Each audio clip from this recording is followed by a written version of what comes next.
News 18 Punjab के अज के इस खास इंटरव्यू में स्वागत है दर्शकों का। अज एक बेहद खास मेहमान के नाल थोड़ी गलबात करान हाजिर होए हैं। आज साडे नाल है ने भारतीय जनता पार्टी के लीडर और मैंबर पार्लीमेंट श्री सुब्रमण्यम स्वामी जी। स्वामी जी बहुत बहुत स्वागत है। स्वागत है। दर्शकों को दस दिए भी जून का महीना हर साल पंजाब लई समूह सिख जगत लई बहुत महत्वपूर्ण है। एक दर्द भरिया महीना साबित होंदा है क्योंकि 34 साल तो 1984 तो बाद तो साका नीला तारा ऑपरेशन ब्लू स्टार तो उस तो बाद सिख कतलेआम जो दिल्ली दे विच होया, ये दो ऐसिया घटनावां सन जिसने कि 1984 के बाद 34 सालां दे विच हर साल जदों भी जून का महीना आंदा है उस वक्त समूह सिख जगत नूं सोचण लई मजबूर किया है। अज भी क्योंकि असी समझ सकते हैं भी उस दोवें घटनावां साका नीला तारा ते सिख कतलेआम दे उत्ते कोई फाइनल क्लोजर नहीं हो पाया, इंसाफ ना दी कोई चीज़ नहीं मिल पाई तो समझ भी आए भी जिहड़े लोगों ने वो सारी चीज़ां कीतियां शायद उन्हां दे नाल उस तरीके का जस्टिस या इंसाफ जो होना चाहिए सी नहीं हो पाया। तां ही सानू सोचना पैंदा ते उन्हां किरदारां इतिहास दे उन्हां किरदारां ते वापस मुड़ना पैंदा है, चाहे वो संत जरनैल सिंह भिंडरांवाले होण, चाहे वो भारत की मरहूम प्रधानमंत्री इंदिरा गांधी होण, ते समझण दी कोशिश करनी पैंदी है भी कौन सही सी कौन गलत सी, कौन हीरो सी कौन विलन सी। तो जदों भी इस पूरी एनालिसिस नूं करन दी कोशिश होंदी है तो बहुत घट इहो जिहे लोग हैगे ने जो कि साडी मदद कर सकते हैं हिस्टोरीकल परसपैक्टिव दे विच पूरी गलबात ते पूरी जिहड़ी कड़ी नूं जोड़ के सिलसिलेवार ढंग नाल सही संदर्भ विच चीज़ नूं पेश करन दी। सुब्रमण्यम स्वामी साहब उही शख्स हैगे ने जिन्हां ने कि 1984 साका नीला तारा दे दो सब तो महत्वपूर्ण किरदार सरदार संत जरनैल सिंह भिंडरांवाले अते श्रीमती इंदिरा गांधी दोवां नूं बहुत नेड़ता तो समझिया जाणिया ते दोवां दे किरदारां ते दोवां दी शख्सियतां दोवां दे नज़रिए तो बहुत चंगी तरह जाणू सन। यही कारण है कि इन्हां दे विचारां नूं एक बड़े वखरे तरीके नाल लिया जांदा रहा है, चाहे वो सिख जगत होवे चाहे फिर वो हिंदुआं वालों होवे। सुब्रमण्यम स्वामी जी तुसी लगभग 5 वार मुलाकात हुई थोड़ी, 5 दिन तुसी लगातार जरनैल सिंह भिंडरांवाले एक बार 5 दिन, हाँ 5 दिन कुल मिला के 5 भेंट हुई थी, बट एक में सब एक दिन का होता था, बट एक बार मैं 5 दिन वहीं अकाल तख्त में ही रहा। संत जरनैल सिंह भिंडरांवाला चाहते सन भी तुसी उन्हां नाल थोड़ा लंबा पीरियड रहो क्योंकि तुसी उन्हां नाल बहुत छोटियां मुलाकातां होंदियां सी, so he wanted you to stay more with. हाँ जी एक बार उन्होंने वो भी अप्रैल में, ब्लू स्टार तो जून में हुआ था, तो ये मेरा अप्रैल में था। इलस्ट्रेटेड वीकली में पूरा फोटो के साथ आर्टिकल भी आया था। तुसी संत जरनैल सिंह भिंडरांवाले नूं की मानते हो क्योंकि अज एक वर्ग हैगा, अज पोलराइजेशन हैगी है, जे असीं व्यूज़ की गल करें नज़रिए दे विच एक पोलराइजेशन है। कुछ लोग उन्हां नूं अतवादी मानते हैं, खाड़कू मानते हैं, कुछां लई वो संत ने, कुछां लई वो सिपाही ने, कुछां लई वो शहीद ने। थोड़े नज़रिए संत जरनैल सिंह भिंडरांवाला की ने? पहले तो मैं जो उनके साथ 5 दिन रहा, मैं 2 दिन तो नानक निवास के बगल में एक है जहाँ लोंगेवाल भी रहते थे, वहाँ रहा था। फिर 3 दिन तो अकाल तख्त में ही रहा मैं। उन्हीं की प्रवचन में मैंने जाकर बैठकर सुना, उनसे व्यक्तिगत बात लंबी बहुत हुई, और फिर जिस तरीके से उन्होंने दूसरे लोग बड़ी भीड़ आती थी उनसे बात करते थे वो देखा। मैं कह सकता हूँ कि संत भिंडरांवाला को मैं संत कहता हूँ, वो संत ही था, पर 35 साल उम्र के थे और उनको गुस्सा जल्दी आता था, और जब अन्याय देखते थे तो बहुत गुस्सा आता था। मुझे पता है कि एक बार मैं जब बैठा था तो एक लड़की रो कर आकर उनके पाँव पर पड़ी और कहा कि दहेज में बहुत तंग किया जा रहा है। तो उसने फिर अमरीक सिंह को कहा कि इनके पिताजी को बुला के लाओ। दूसरा दिन मैं जब उपस्थित था तो जो लड़का का माँ बाप थे वो आए थे, तो उन्होंने कहा कि ये जो लड़की है जानते हो? उन्होंने कहा जानते हैं, कि ये तो मेरी बेटी है, आपको दहेज चाहिए? तो पॉकेट में उनकी जो वस्त्र था उसके पॉकेट हाथ डाला, 10,000 रुपया लिया, कहा कि ये पहला मैं दे रहा हूँ, पहला पेमेंट दहेज का। तो वो डर गए, कहा नहीं हमने कभी नहीं दहेज मांगा, आगे भी नहीं मानोगे ना? ये पंजाबी में कहा, आगे भी नहीं मानोगे ना? नहीं। इसको छेड़ोगे नहीं ना? नहीं। मेरी लड़की है, ध्यान रखोगे? हाँ जाओ। ये लड़की हिंदू थी या सिख थी? यह सिख थी। तुसी उन्होंने संत मानते हो जी, लेकिन लोग कहते सी भी ਮਟਕੇ ਹੁੰਦੇ ਸੀਗੇ, ਮਟਕੇ ਚੋਂ ਪਰਚੀਆਂ ਨਿਕਲਦੀਆਂ ਸੀਗੀਆਂ, ਹਾਂ, ਉਹ। ਹਿੰਦੂਆਂ ਨੂੰ ਮਾਰਨ ਦੇ ਫਤਵੇ ਜਾਰੀ ਹੁੰਦੇ ਸਨ, ਇਹ ਸਾਰੀ ਗੱਲਾਂ ਬਾਤਾਂ जुड़ियां ਹੁੰਦੀਆਂ ਨੇ। मैंने बहुत सुना, मैंने पहले दिन ही पूछा उनसे अकाल तख्त में, ये घड़ा कहाँ है जब पर्ची डालते हो।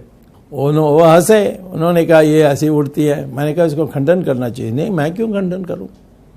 खालिस्तान के बारे भी मैंने उनसे पूछा, आपने कभी खालिस्तान मांगे? मैंने कभी नहीं मांगा। तो ये क्यों चल गई इतनी कि खालिस्तान आप चाहते हो? इसे मैं तो नहीं चाहता हूँ, वो देने के लिए तैयार हैं तो मैं मना क्यों करूं।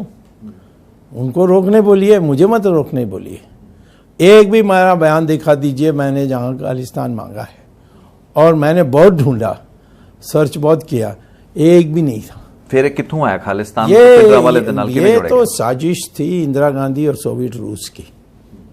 सोवियत रूस उस समय अफगानिस्तान पहुंच गया था और वो पाकिस्तान को कब्जा करने के लिए योजना बना रहे थे। और उनकी दीर्घकालीन मैंने दूर सोच जो थी कि हिंदुस्तान भी आना है, हिंदुस्तान को कम्युनिस्ट बनाना है। तब सबसे बड़ा अड़ंगा जो हुई थी वो तो सिख पंजाब, तो उसका कमर तोड़ने के लिए सिखों ने ये किया। नहीं, लेकिन ब्लू स्टार ਦੇ ਸੰਦਰਭ ਵਿੱਚ ਜਦੋਂ ਅਸੀਂ ਸਮਝਦੇ ਹਾਂ ਬਲੂ ਸਟਾਰ ਨੂੰ, ਅਸੀਂ ਸਮਝਦੇ ਵੀ ਸ਼ਾਇਦ ਪਾਕਿਸਤਾਨ ਦਾ ਹੱਥ ਸੀ, ਪਾਕਿਸਤਾਨ ਤੋਂ ਸ਼ਾਇਦ ਸੀ। ਇਸ ਕਿਸਮ ਦੀ ਗੱਲਬਾਤ ਤੁਹਾਡੇ ਨਾਲ ਵੀ ਸ਼ਾਇਦ ਜਾਂ ਜ਼ਿਕਰ ਵੀ ਆਇਆ ਕਦੇ ਵੀ, ਸ਼ਾਇਦ ਪਾਕਿਸਤਾਨ ਤੋਂ ਕੋਈ ਸਪੋਰਟ ਮਿਲ ਰਿਹਾ ਹੈ, ਲੇਕਿਨ ਉਹਦੇ ਚ ਰਸ਼ੀਆ ਕਿੱਥੋਂ ਆ ਗਿਆ? ਕਿਉਂਕਿ ਥੋੜੀ ਆਪਣੀ ਨੈਗੇਟਿविटी ਹੈ ਰਸ਼ੀਆ ਦੇ ਪ੍ਰਤੀ, ਸ਼ਾयद ਇਹ ਥਿयोरी ਤੁਸੀਂ ਤਾਂ ਨਹੀਂ ਫਿੱਟ ਕੀਤੀ? नहीं जी, क्या है कि जो पाकिस्तान है वो तो कभी अकल से नहीं काम करते।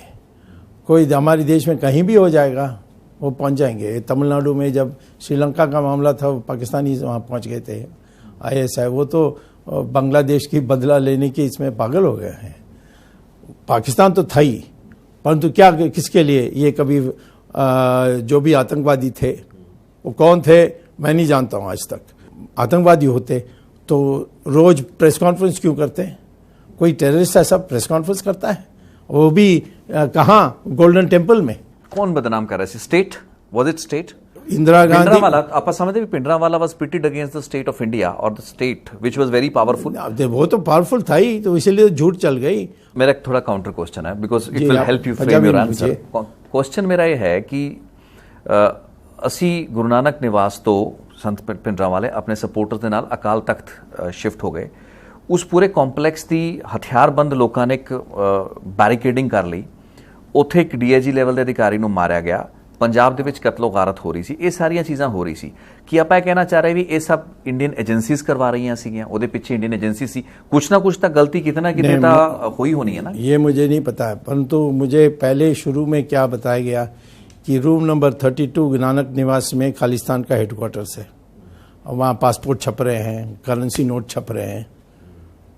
बल बिफोर यू वेंट टू दरबार साहब और अमृतसर? हाँ, मैं पार्लियामेंट में मैंने सुना है ये। आप पार्लियामेंट का डिबेट देख लीजिए। हाँ, वो बूटा सिंह ने बोला था। तो मैं गया। फिर मुझे एक दिन कोई आकर आपने मैसेज भिजवाया? नहीं, मैसेज नहीं भिजवाया। मुझे ही मैसेज आया भिंडरावाले से कि वो आपसे मिलने चाहते हैं, क्योंकि मैं पार्लियामेंट में इनको तंग करता था, सवाल पूछता था, तो वो देखा होगा।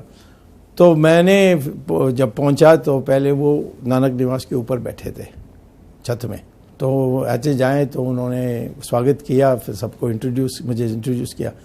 तो मैंने कहा संत जी आपने फरमाया तो क्या बात है?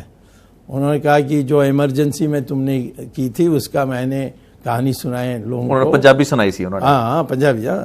ਤੁਹਾਡਾ इमरजेंसी विच उतना तो पंजाबी में समझता हूँ ना। तो वो इमरजेंसी में जो मैंने कहानी सुनाई तो सब ने कहा कि हम स्वामी को देखने चाहते हैं, तो इसीलिए मैंने मैसेज भेजा। फिर मैंने कहा कि रूम नंबर 32 में जाने चाहता हूँ। तो उन्होंने एक वॉलंटियर भेजा मेरे साथ। मैं गया और रूम नंबर 32 में मैंने दरवाज़ा खटखटाया। दरवाज़ा खुला।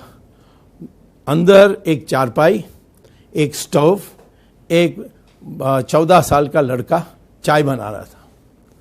कहाँ गई वो पासपोर्ट? खालिस्तान का पासपोर्ट बना था। कहाँ गई वो करेंसी? ऐसा झूठ तो मैं कह रहा हूँ ना, मैंने कहा कि कोई हथियार नहीं है। इस प्रकार के झूठे इतने चल गए हैं और ऐसे झूठ तो कांग्रेस तो प्रचार करते रहती थी। जैसे अभी आरएसएस के बारे पता लग गया कि इनके पास कोई प्रूफ नहीं है, सब जेल जाएंगे इसके लिए, झूठे आरोप लगाते रहे, महात्मा गांधी की हत्या की, ये की, वो की। तो हमारे देश में हमें सच, और एक हरकिशन सुरजीत था, सपा सबसे टेढ़ा दिमाग का था, वो 10 बार सोवियत यूनियन को कहा और रशिया को कहा, माने जो आज की रशिया है, जो सीमित सोवियत यूनियन है, उनको कहा कि इसकी धार्मिक प्रचार पंजाब में चल जाएगी। और मैं कहता हूं कि जो भी मैंने इनके प्रचार, इनकी जो प्रवचन सुनी भिंडरावाले के, हाँ, उसमें हफीम के खिलाफ बोले, लड़की की छेड़छाड़ के खिलाफ बोले, और चरित्र के बारे बोले। ये कभी भारी नहीं आता था। उल्टा कहते थे वहाँ गर्भित होकर महिला पड़े हुए हैं बलात्कार में। हाँ, तो भिंडरावाला गलत किथे सी? तुसी तोनू उन्होंने एस्पेक्ट गलत की लगता है? उन्होंने गलत ये कि ही वाज वेरी यंग।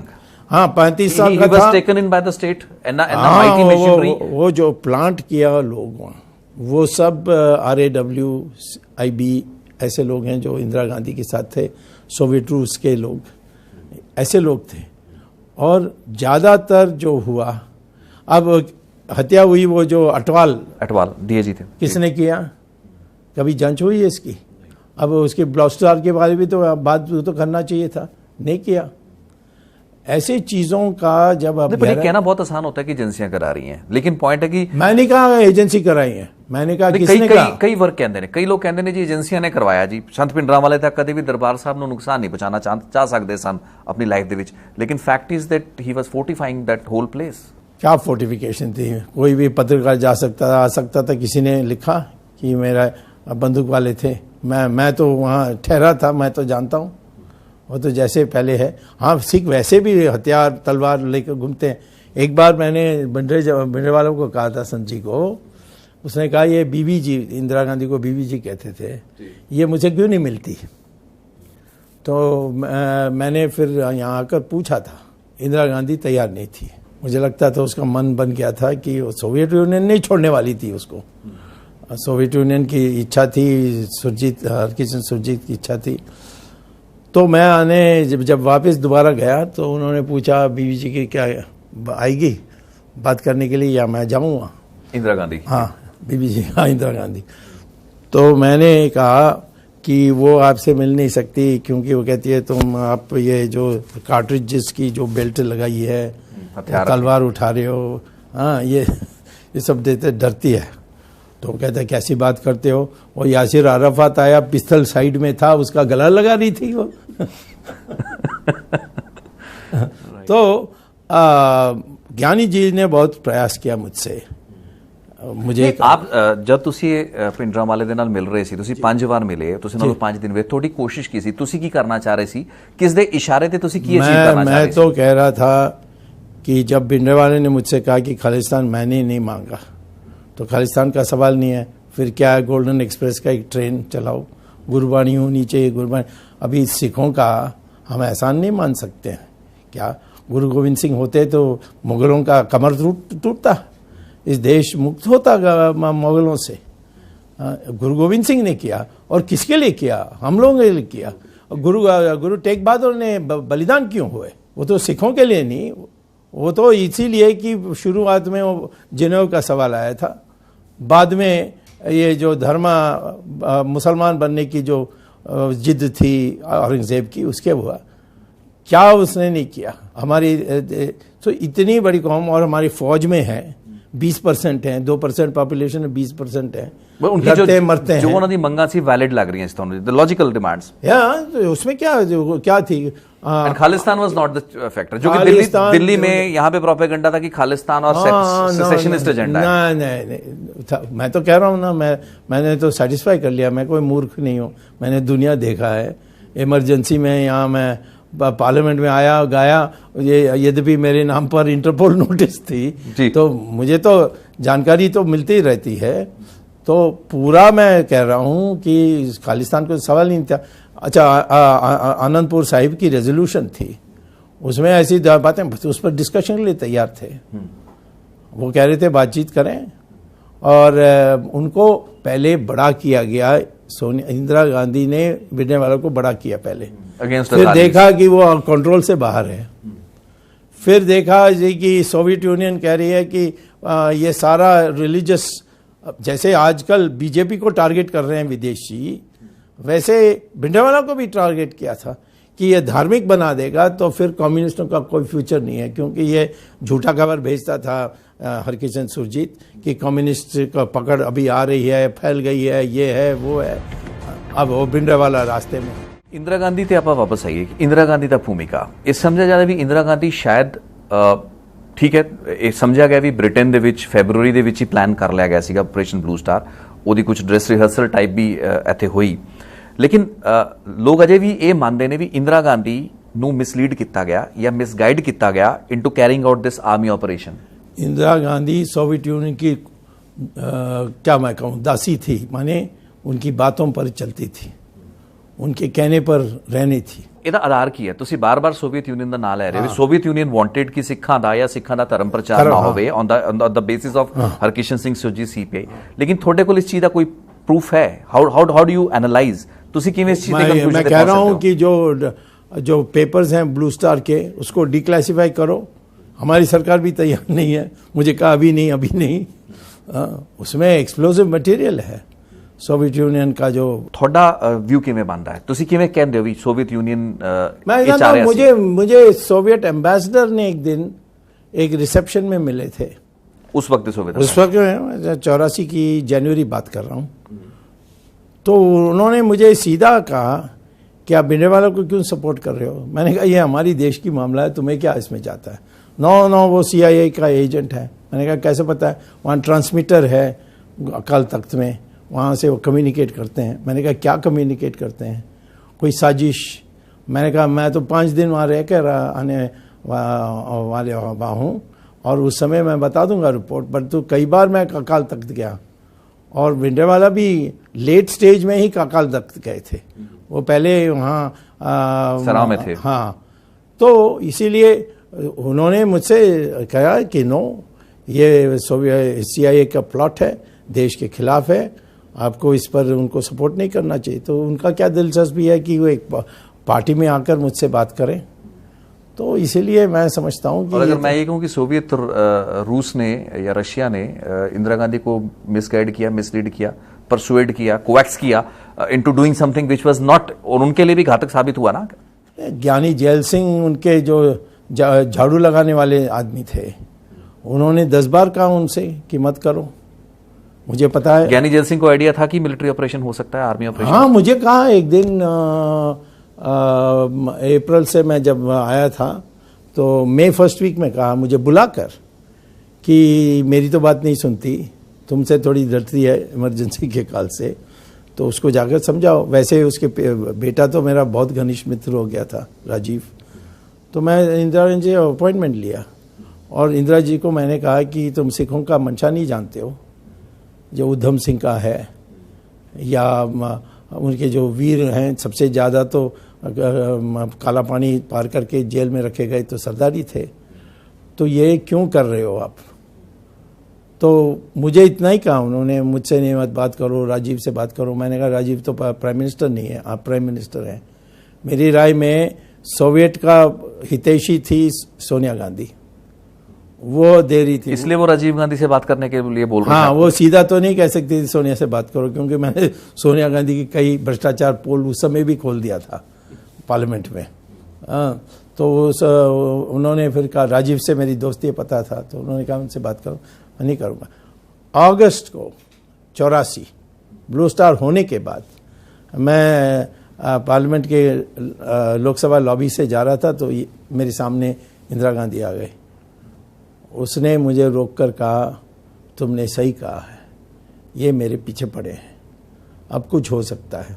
ये माने कि सिख जो हाँ, उस वक्त ब्लू स्टार हो चुका था, अब कुछ हो सकता है। मैंने कहा अब तो नहीं हो सकता, अब आपको अपनी गलती मान लेनी चाहिए, तो तब वो बदल सकते हैं, पर तो समझौता की बात कोई नहीं करेगा इस माहौल में। तो उसकी बात उसको समझ में आ गई कि उसको बुद्धू बनाया गया है।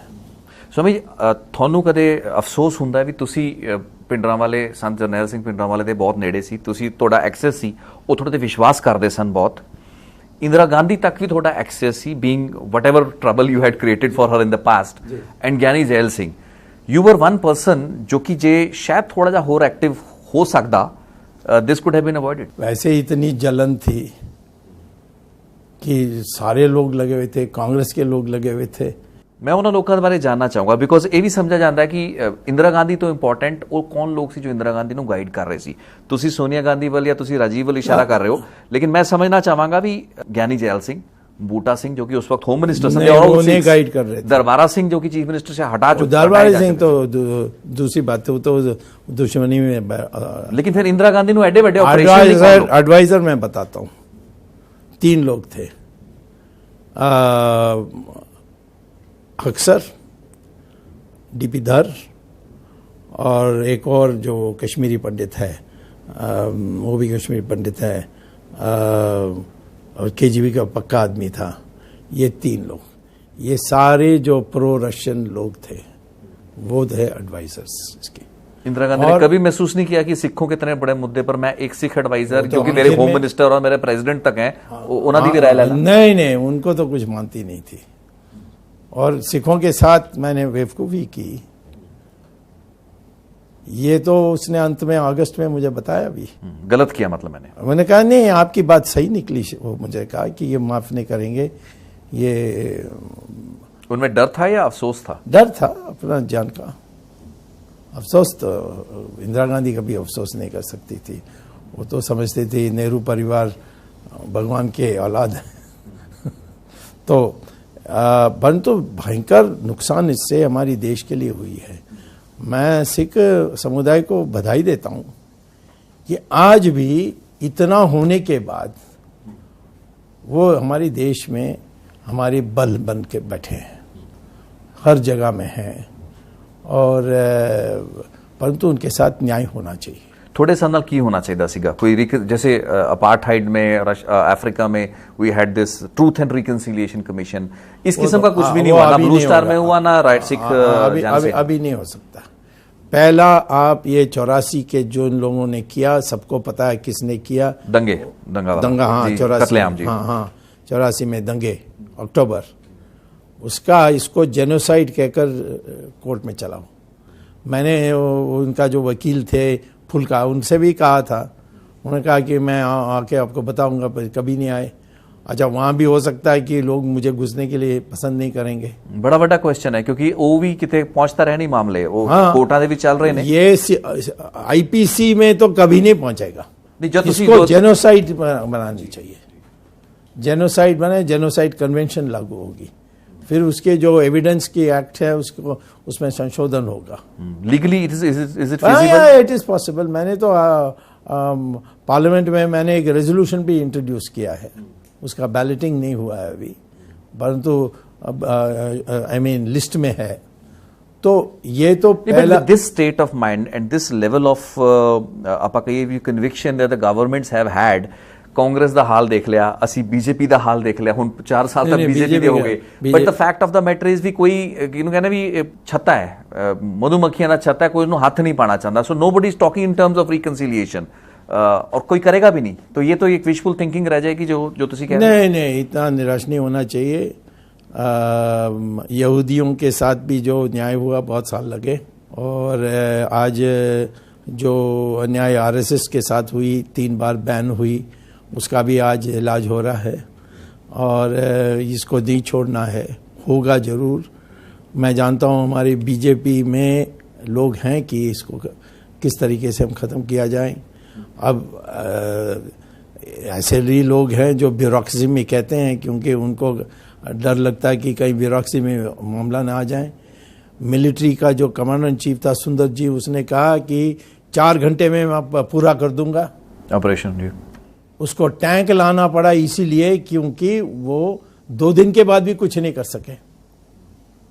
फिर आखिर में फिर टैंक लाकर सब तोड़ फोड़ करके अकाल तख्त को ही उड़ा दिया।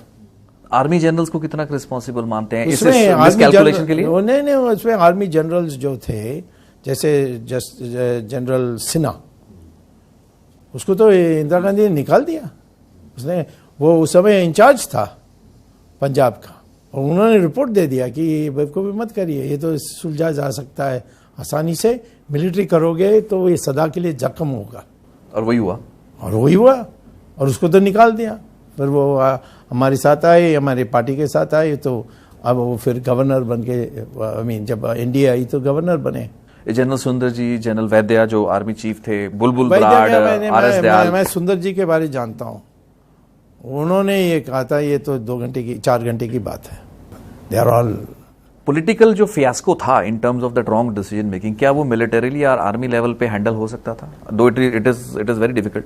नहीं, आर्मी लेवल में जो मंशा आपकी राजनीतिकों की दिखती है, उसके अनुसार वो टेलर करते हैं। हाँ, क्योंकि प्रमोशन, ये सारी चीज़ें इस पर निर्भर है। चापलूसी हमारे देश में अभी भी एक बीमारी है। लेकिन इस भिंडरावाला को गिरफ्तार करने की बात होती, सिर्फ इतना, वो भी गलत होता। परंतु तो मैं तो कहता हूँ कि ये जो हरमंदिर साहिब है, उसमें पानी बिजली सब काट दो, सराउंड कर लो और कर्फ्यू लगा दो। वो तो उससे हो सकता था, बट वो आसान रास्ता तो था ये कि बातचीत करो, उसको बुलाओ, बात करो। बातचीत का रास्ता किसकी तरफ से बंद हुआ था? इंदिरा गांधी की तरफ से बंद हुआ। मैं तो कह रहा हूँ ना, मुझे उन्होंने कहा कि बातचीत कराओ। पहले जैल सिंह ने भी और इंदिरा जी का भी। हाँ, इंदिरा जी, जैल सिंह ने भी कहा मुझसे।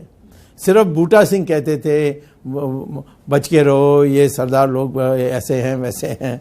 हाँ, और वो पीसी सेठी था, वो होम मिनिस्टर, वो तो आधा पागल था इस बात पर।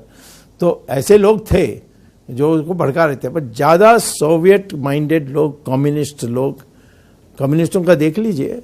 वो खालिस्तान मूवमेंट तो कम्युनिस्ट पार्टी ने 1944 में शुरू किया था। अब वो बुकलेट निकाला था, ये नाम तो उस समय दिया गया था, और यही हरकिशन सुरजीत भी लगा हुआ था। किसी तरीके से सरदार की जो राष्ट्रवादिता है उसको ख़त्म करना है। और हमारे लोग में भी, हिंदुओं में भी लोग पागल हो गए। मुझे तो रोज एडिटोरियल में गाली देते थे लाला जगत नारायण।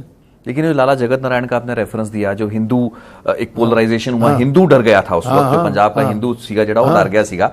लेकिन ਤੁਹਾਨੂੰ ਲੱਗਦਾ ਵੀ ਅੱਜ ਉਹ ਚੀਜ਼ ਖਤਮ ਹੈਗੀ, ਆਪਾਂ ਮੰਨਦੇ ਹਾਂ ਵੀ ਕਿਉਂਕਿ ਅੱਜ ਅਕਾਲੀ ਦਲ बीजेपी एक सरकार रही है, तो काफी हद तक वो जो सेंटिमेंट नहीं है। उससे इतना नहीं जितना सुदर्शन जब सरसंघ चालक थे, उन्होंने तो कदम ही उठाया था।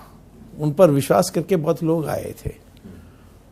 आज भी मैं कहता हूँ आरएसएस में ये जब हिंदू राष्ट्रवाद करते हैं, हम धर्म के दृष्टि से हम सिखों को हिंदू नहीं मानते, बट ये संस्कृति हमारी मिट्टी से ही आए हैं ना। और हमारी जो बातें कही हैं वो उसमें राम लक्ष्मण सब आपके ग्रंथ साहिब में है, गुरबाणी में सुन सकते हो।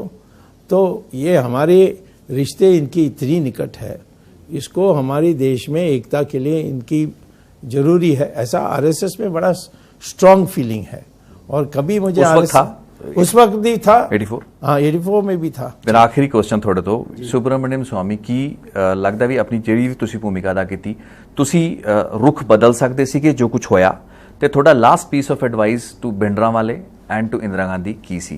इंदिरा गांधी को मैंने कहा कि आपके पास कोई भी जानकारी हो, लेकिन सिखों के साथ लड़ने के पहले 1000 बार सोच लीजिए। ये एक बार लड़ने के रास्ते में आ जाएंगे तो जान भी चले जाएं, छोड़ेंगे नहीं, और तुम्हें भी नहीं छोड़ेंगे। आपको थोड़ा भी डाउट है तो फिर दोबारा पूछ लीजिए। संत जी को मैंने कहा कि आपको खालिस्तान चाहिए तो पहले मुझे मारो, मैं सामने बैठा हूँ। तो हंसने लगे। वो पंजाबी में कहा कि कौन कहता है मैंने खालिस्तान मांगा है, आप लोग दे रहे हो, मैं कहता हूँ दे दो। तो मुझे तो इन सब का बिल्कुल साफ मैंने बात की थी, देश का टुकड़ा होने नहीं दूंगा। विदेशों में भी आज भी कहता हूँ, जब खालिस्तान में नहीं मानूंगा। अभी जो कनाडा ने किया, मैंने सबसे ज़्यादा कंडेम किया, तो वहाँ के सिखों ने कहा कि आप बदल गए। मैंने कहा कौन सा बदला हूँ, मैंने कहा खालिस्तान तो मानूंगा नहीं। हाँ, पंजाब का नाम खालिस्तान रखने चाहते हो तो कुछ मुझे आपत्ति नहीं, हाँ, परंतु अलग देश मैं नहीं मानूंगा। सिखों के बिना हम लड़ भी नहीं सकते। सिख हमारा बाजू है, सिख हमारा साहस है, उसको नहीं छोड़ सकते। ਸਿੱਖ ਹਿੰਦੁਸਤਾਨ ਦਾ ਬਾਜੂ ਹੈ, ਸਾਹਸ ਹੈ, ਇਹੀ ਕਹਿਣਾ ਹੈ ਸੁਬਰਾਮਣੀਅਮ ਸਵਾਮੀ ਜੀ ਦਾ, ਜਿਨ੍ਹਾਂ ਨੇ ਕਿ ਬਹੁਤ ਵਿਸਤਾਰ ਨਾਲ ਉਹ ਸਾਰੇ ਘਟਨਾਕ੍ਰਮ ਤੇ ਉਹਨਾਂ ਦੇ ਮੁੱਖ ਕਿਰਦਾਰਾਂ ਦੇ ਨਾਲ ਜੋ ਉਹਨਾਂ ਦਾ ਰਾਬਤਾ ਰਿਹਾ ਉਸ ਬਾਰੇ ਦਿਲ ਖੋਲ ਕੇ ਗੱਲਾਂ ਤੁਹਾਡੇ ਨਾਲ ਸਾਡੇ ਨਾਲ ਸਾਂਝੀਆਂ ਕੀਤੀਆਂ। ਬਹੁਤ ਬਹੁਤ ਧੰਨਵਾਦ Swami ji. And we hop ਕਿ ਜਿਹੜੇ ਵੀ ਲੋਕਾਂ ਨੇ, ਖਾਸ ਕਰਕੇ ਜਿਹੜੇ ਸਿੱਖ ਸਮੁਦਾਇ, ਸਿੱਖ ਸਮਾਜ ਦੇ ਲੋਕ ਹੈਗੇ ਨੇ, ਉਹ ਇਸ ਸ਼ੋਅ ਨੂੰ, ਇਸ ਪ੍ਰਸਾਰਣ ਨੂੰ ਵੇਖ ਰਹੇ ਨੇ, ਉਹਨਾਂ ਨੂੰ ਕਈ ਨਵੇਂ ਪਰਸਪੈਕਟਿਵ ਇਸ ਪੂਰੀ ਗੱਲਬਾਤ ਤੋਂ ਮਿਲਣਗੇ, ਕਿਉਂਕਿ ਬਹੁਤ ਸੀ ਚੀਜ਼ਾਂ ਪ੍ਰੋਪੇਗੰਡੇ ਦੇ ਰੂਪ ਵਿੱਚ ਭਾਵੇਂ ਉਹ ਇੰਡੀਅਨ ਸਟੇਟ ਵੱਲੋਂ ਫੈਲਾਈਆਂ ਗਈਆਂ ਜਾਂ ਉਸ ਤੋਂ ਬਾਅਦ ਦੇ ਕਈ ਸਾਲਾਂ ਦੇ ਵਿੱਚ ਜਿਹੜੇ ਵੱਖਵਾਦੀ ਅੰਸਰਾਂ ਨੇ ਆਪਣੇ ਮਨਸੂਬਿਆਂ ਨੂੰ ਪੂਰਾ ਕਰਨ ਲਈ ਫੈਲਾਉਂਦੇ ਆ ਰਹੇ ਹੈਗੇ ਨੇ, ਉਹ ਸਾਰਾ ਪ੍ਰੋਪੇਗੈਂਡਾ ਹੈਗਾ। ਸਮਝਣ ਦੀ ਗੱਲ ਉਹੀ ਹੈਗੀ ਜੋ ਸਵਾਮੀ ਸਾਹਿਬ ਨੇ ਇਸ਼ਾਰਾ ਕੀਤਾ ਵੀ ਜਿਹੜੀ ਨੈਸ਼ਨਲ ਇੰਟੈਗ੍ਰਿਟੀ ਹੈ, ਹਿੰਦੁਸਤਾਨ ਦੀ ਅਖੰਡਤਾ ਹੈ, ਉਸ ਉੱਤੇ ਕੋਈ ਕੰਪਰੋਮਾਈਜ਼ ਨਹੀਂ। ਹਾਂ, ਜ਼ਿਆਦਾ ਅਧਿਕਾਰਾਂ, ਜ਼ਿਆਦਾ ਹੱਕਾਂ ਹਕੂਕਾਂ ਦੀ ਜਿਹੜੀ ਗੱਲਬਾਤ ਹੈ ਉਹ ਜ਼ਰੂਰ ਹੋਣੀ ਚਾਹੀਦੀ ਹੈ, ਤੇ ਉਸ ਤੋਂ ਵੀ ਵੱਧ ਜਿਹੜੀ ਇਹਨਾਂ ਨੇ ਗੱਲ ਕਹੀ ਹੈ ਉਸ ਵੱਡੇ ਨਿਆਂ ਦੀ, ਇਨਸਾਫ ਦੀ ਗੱਲ ਜ਼ਰੂਰ ਹੋਣੀ ਚਾਹੀਦੀ ਹੈ, ਜੋ ਕਿ 34 ਸਾਲਾਂ ਬਾਅਦ ਅਜੇ ਤੱਕ ਨਾ ਤਾਂ ਨੀਲਾ ਤਾਰਾ ਆਪਰੇਸ਼ਨ ਤੇ ਨਾ ਹੀ ਸਿੱਖ ਕਤਲੇਆਮ ਦੇ ਮਾਮਲੇ 'ਚ ਹੋ ਪਾਇਆ। ਇੱਕ ਵਾਰ ਫਿਰ ਬਹੁਤ ਬਹੁਤ ਧੰਨਵਾਦ ਸਵਾਮੀ ਜੀ ਸਾਡੇ ਨਾਲ ਇਸ ਗੱਲਬਾਤ